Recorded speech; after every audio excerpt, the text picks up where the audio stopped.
Your Excellency, President Paul Kagame, President of the Republic of Rwanda, Excellencies, heads of state and government, honorable ministers, Your Excellency Rafael Mariano Grossi, Director General of the International Atomic Energy Agency, distinguished representatives of international organizations, ladies and gentlemen.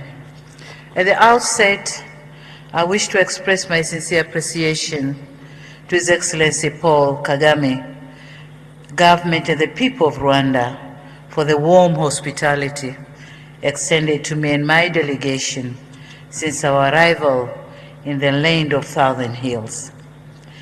Also, thank you. Also, allow me to commend organizers of the Nuclear Energy Innovation Summit for Africa, NEISA 2026, for convening this critical gathering under the theme, Powering Africa's Future, Turning Nuclear Energy Ambition into Investable Reality. Africa's economic transformation depends fundamentally on reliable, affordable, and sustainable energy systems. Across our continent, growing industrialization, rapid urbanization, expanding digital infrastructure, and increasing demand for manufacturing and mining activities require stable base load power capable of supporting long-term development.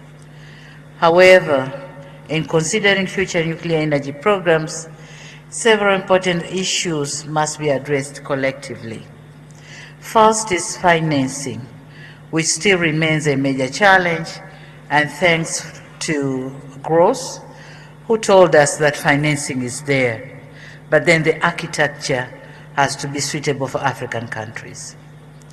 Africa needs innovative financing mechanisms, blending financing models and risk-sharing arrangements capable of making nuclear projects bankable and accessible. Second is regulatory preparedness and institutional capacity, which are very essential. Safe, secure, and peaceful use of nuclear technology requires a strong regulatory system, skilled human resources, effective safety oversight, and adherence to international standards.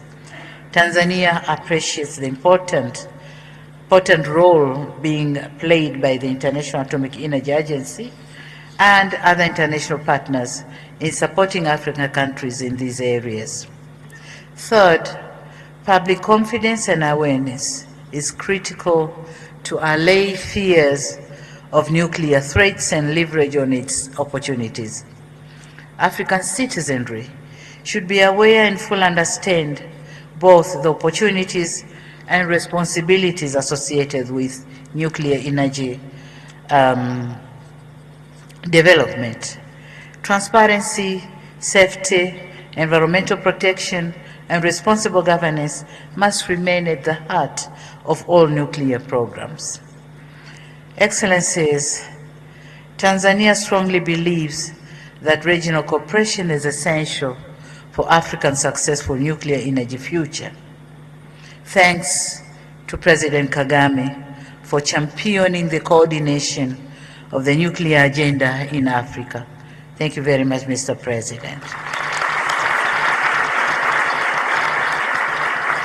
Through these partnerships with international organizations and peers, Tanzania looks forward to learning from global experiences and strengthening cooperation in nuclear energy transition.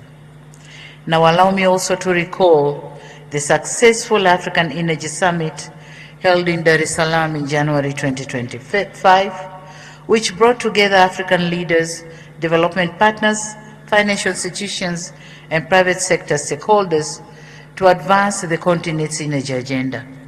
The summit adopted the Dar es Salaam Energy Declaration, which reaffirmed African collective commitment to accelerate access to reliable, affordable, and sustainable energy as a foundation for economic transformation and industrial development.